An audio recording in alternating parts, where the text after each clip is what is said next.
Hola, buenas tardes. Hoy vamos a ver el tema de la responsabilidad del Estado colombiano por el daño ambiental, pero lo vamos a dividir en tres videos conforme a los elementos de la responsabilidad civil, siguiendo al doctor Juan Carlos Henao, entendiendo entonces por los elementos que él describe, primero el daño, ¿cierto?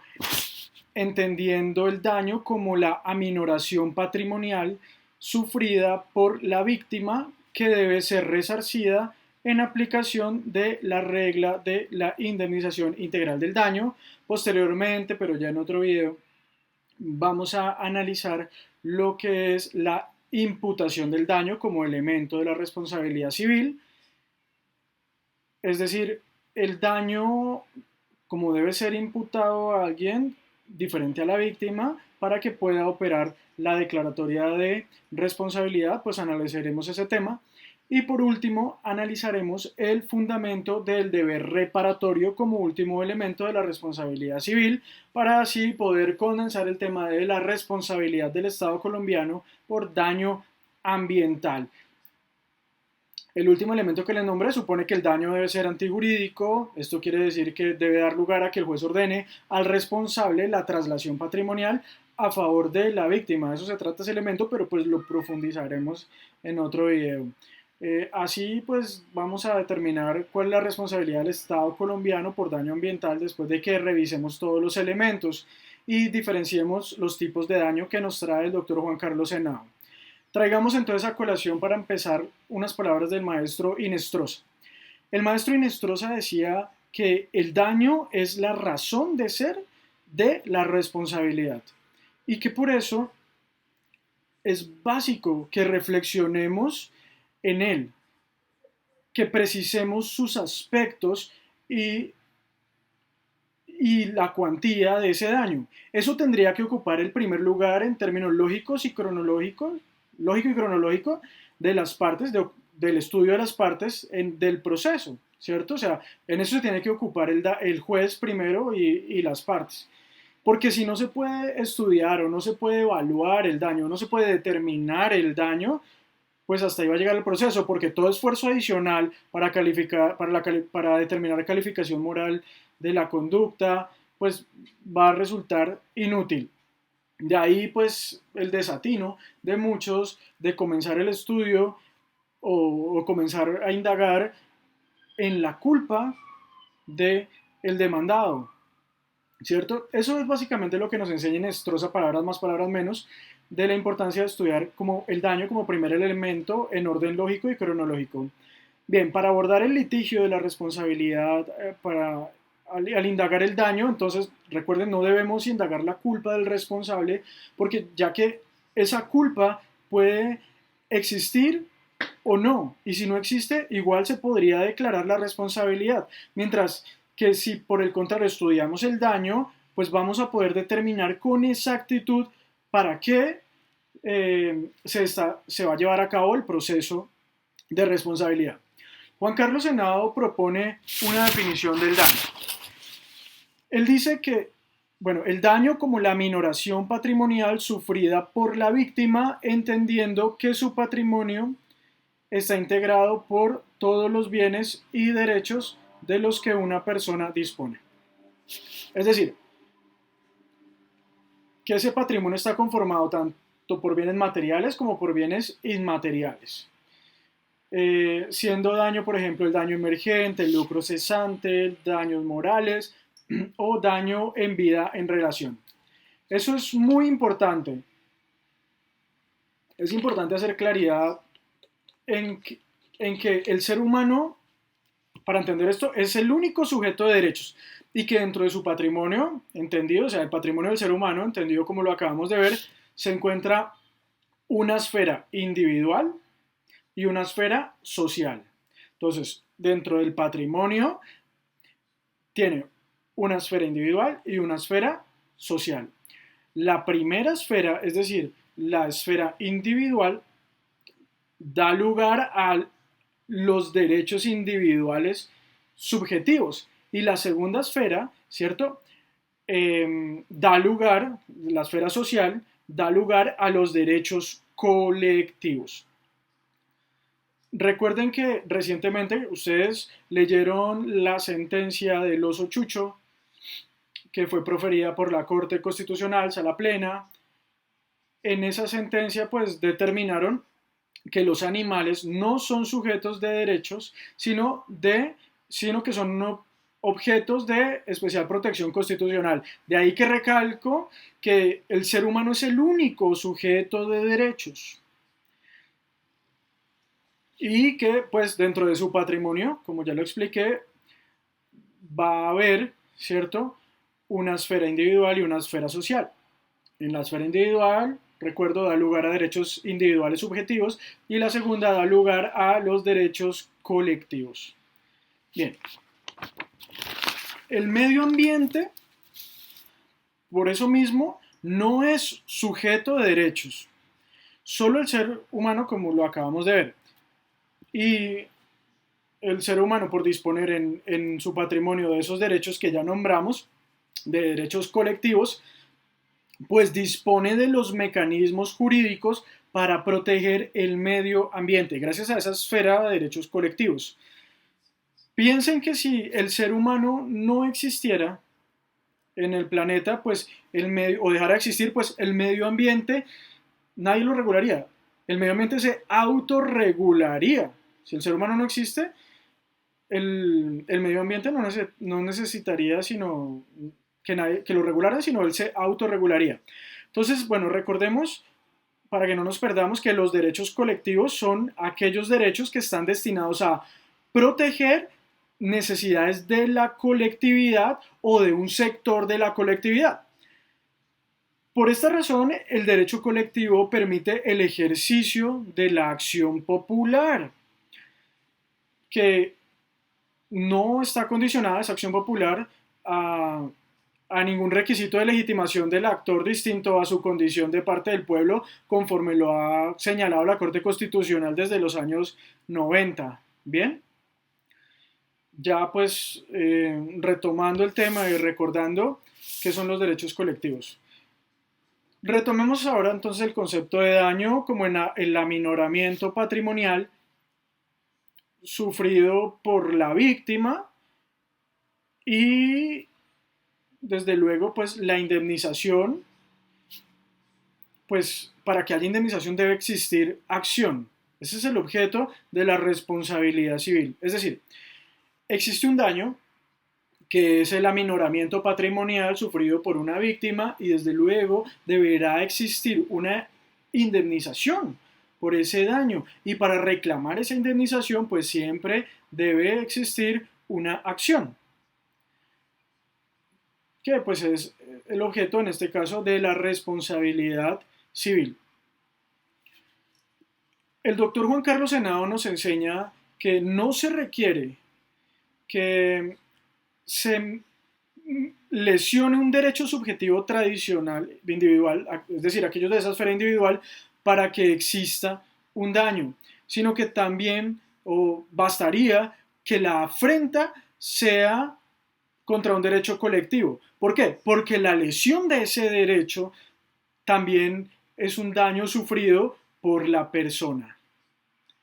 Hasta ahí pues creo que tenemos claro lo que es un primer concepto del daño como aminoración patrimonial sufrida por la víctima. Ya también sabemos que se entiende por que en el patrimonio está integrado por derechos individuales, subjetivos y por derechos colectivos. ¿Listo? Bueno, teniendo eso claro, y teniendo claro pues desde luego que el único sujeto de derechos es el ser humano, vamos entonces a entrar a definir como tal el daño ambiental. Pues siguiendo desde luego las enseñanzas del doctor Juan Carlos Henao, así que desde ya digo que las definiciones que puedo dar acá pues serán ideas de él y cualquier error planteado acá será mío, del suscrito, ¿listo? Respondamos primero a la pregunta para poder llegar pues a esa definición, respondamos a si el derecho ambiental es sinónimo de derecho ecológico o no. cuando decimos derecho ambiental, derecho ecológico. Acá tenemos que tener en cuenta que el ambiente engloba la ecología. ¿Por qué? Porque es un concepto mucho más amplio que abarca, aparte de la biosfera, pues también el ambiente está compuesto por recursos naturales como el agua, la tierra, etcétera.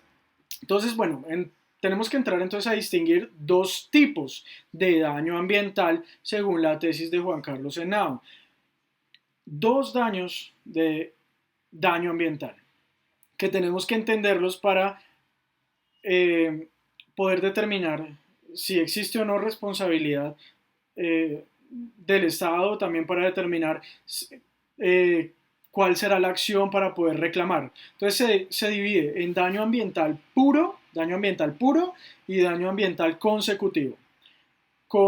Daño ambiental puro y daño ambiental consecutivo. El daño ambiental puro, ¿cierto? Vendría a ser esa afrenta a los bienes ambientales. Y el daño ambiental consecutivo estudiará, en cambio, las repercusiones de la afrenta al medio ambiente, es decir, se hace una afrenta al medio ambiente, pero respecto de una persona determinada. Me explico. Las repercusiones, por ejemplo, que la contaminación o el deterioro ecológico generan en una persona o en unos bienes apropiables e intercambiables de particulares. Ya vamos a ir entendiendo mejor el tema. Aclaremos para que nos quede súper claro entonces. Tenemos que decir que el daño ambiental se causa, y esto no se nos puede olvidar, siempre es a la colectividad. El daño ambiental se causa siempre a la colectividad, pero a veces ese daño tiene repercusiones sobre bienes individuales. En ocasiones va a repercutir sobre bienes individuales, pero grábense en esto, el derecho ambiental se causa siempre, siempre es a la colectividad. En este último caso, en el que se causa una repercusión sobre bienes individuales, pues la persona afectada va a tener la posibilidad de accionar en su nombre, desde luego, para pedir una indemnización propia.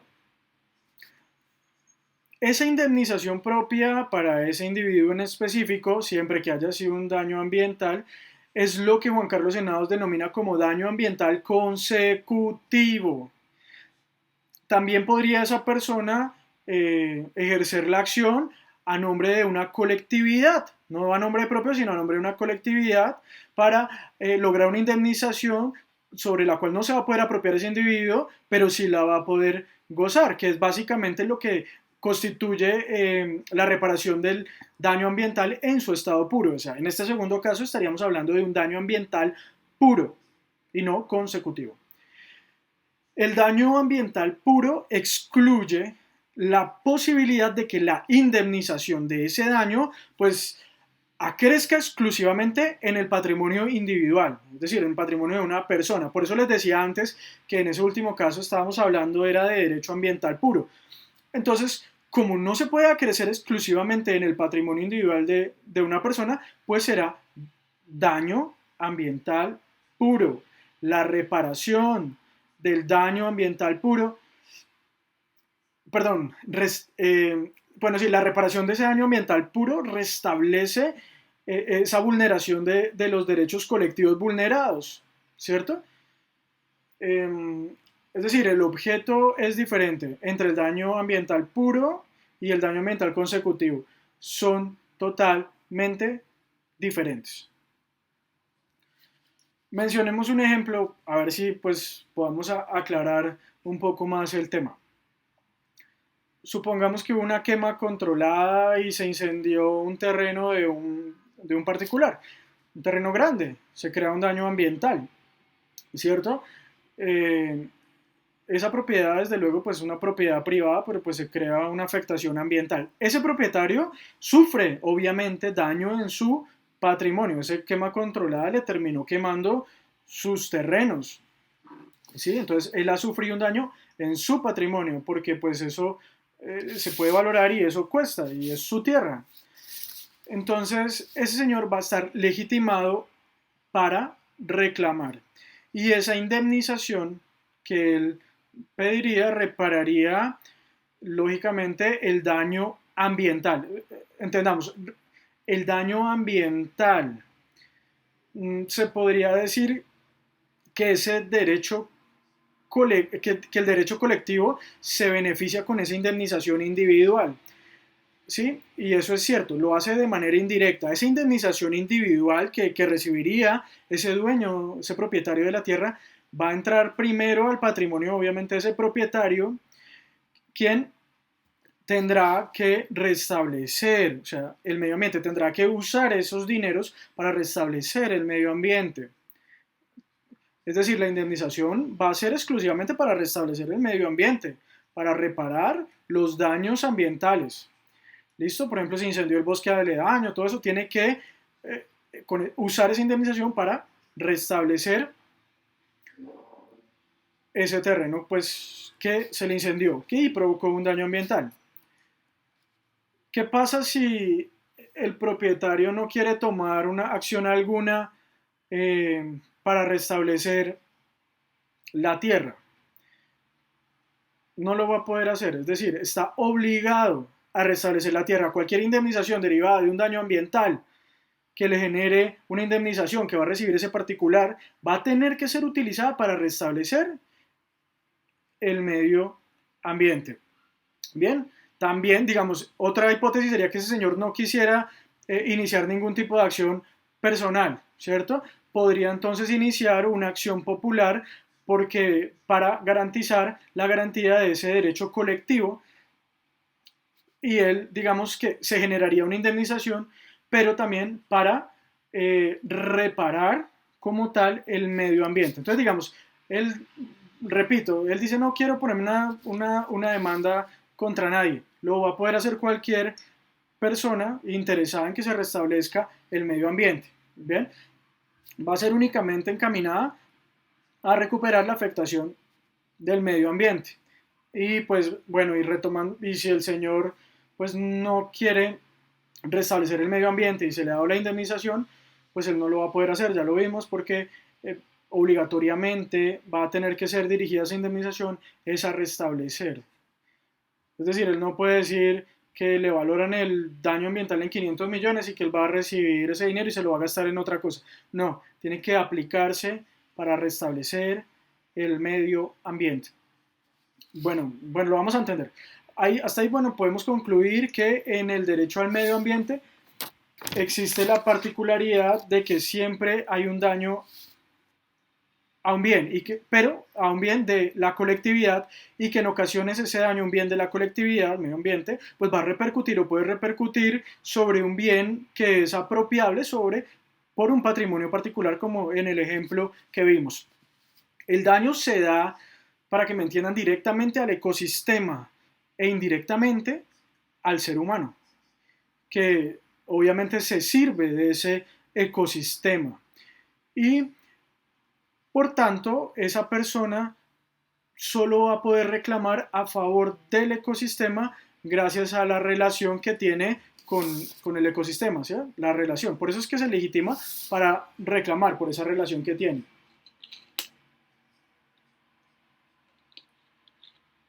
Como ya nos quedó claro que el derecho ambiental puro es diferente al derecho ambiental consecutivo, podemos decir que para el daño ambiental puro es el que nos interesa para determinar la responsabilidad del Estado por daño ambiental. El otro daño, el daño ambiental consecutivo, no nos interesa estudiarlo ahorita mismo porque está sometido a las mismas reglas de la responsabilidad de siempre. Entonces no nos interesa darle un estudio, digamos, en este video, podemos hacerlo en otro.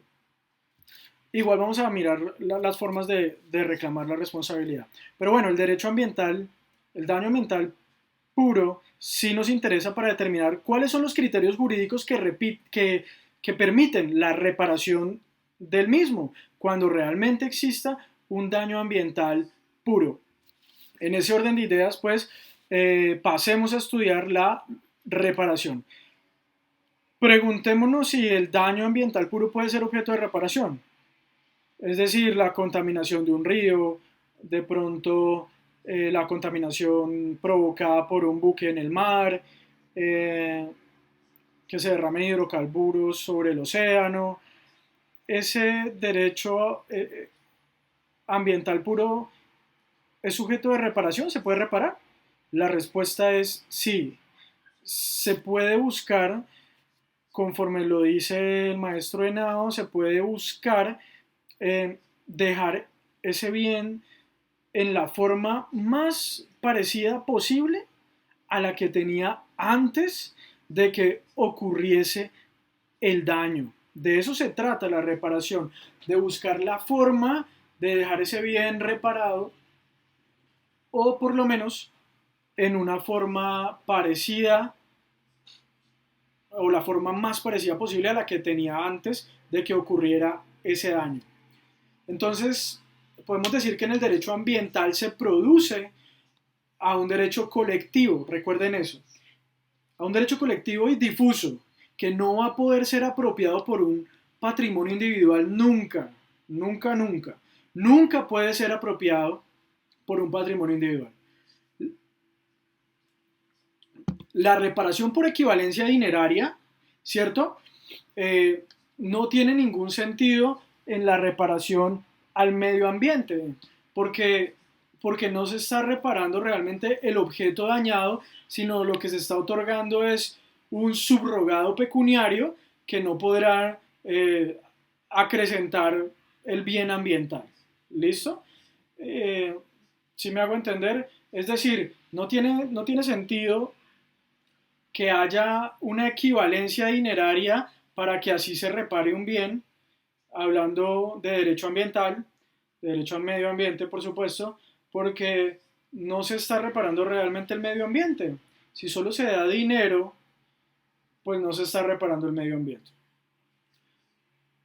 Entonces lo que diferencia claramente el daño ambiental puro con las reglas generales de la responsabilidad civil es eso, es, es precisamente eso. Eso es lo que diferencia la reparación del daño ambiental puro con las reglas generales de la responsabilidad civil, donde desde luego la indemnización en dinero lo que busca es compensar o reemplazar el bien dañado.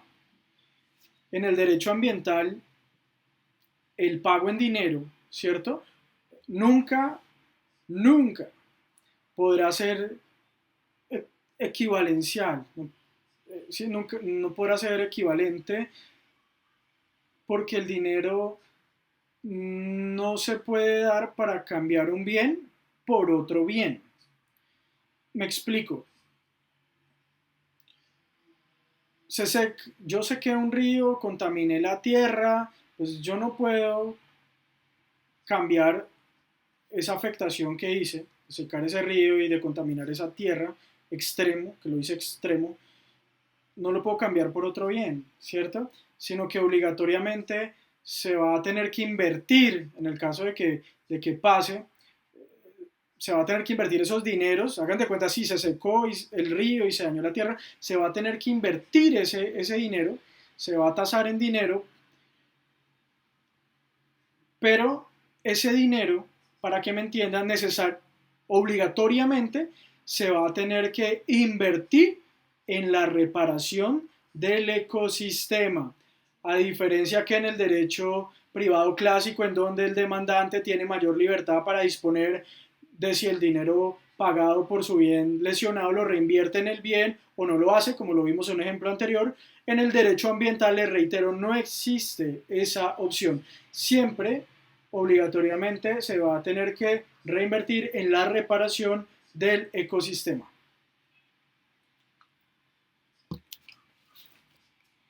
En el evento en el cual sea imposible restaurar el bien ambiental dañado, es decir, es imposible volver a hacer que ese río eh, vuelva a existir, ¿cierto?